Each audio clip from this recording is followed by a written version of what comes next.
After widespread reports of mass starvation in Gaza drew global condemnation, in late July, Israel allowed some aid to be delivered by air.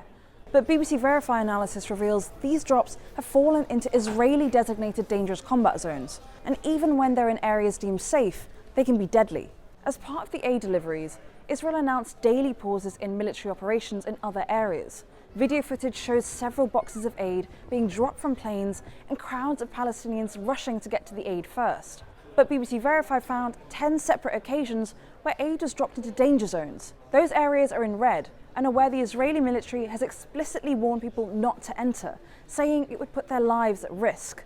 The BBC's Jeremy Bowen was inside a Jordanian plane during one of these airdrops, which are coordinated with Israel. We've matched this view out of the hatch with existing satellite imagery to around a kilometre within the dangerous combat zone. For example, this is the flight path of one plane of an airdrop conducted by Italy, and this is where it released the boxes of aid. Now, in some cases, we can't see precisely where they land, but because of where they're dropped and the direction planes are travelling in, we know that they're descending over the dangerous combat zone.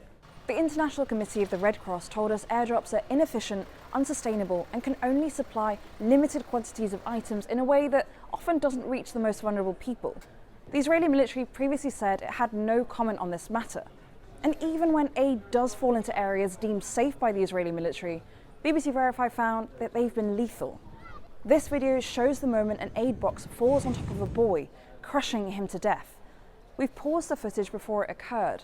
People had been rushing towards the boxes of aid, falling from the sky in central Gaza. In the chaos, Mohammed Aid was trapped. Graphic video shows him motionless and bloodied, being carried from the scene.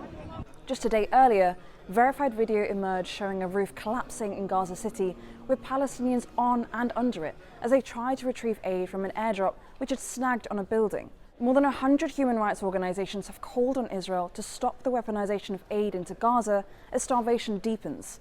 However, Israel denies there are restrictions on aid and says aid trucks and airdrops continue.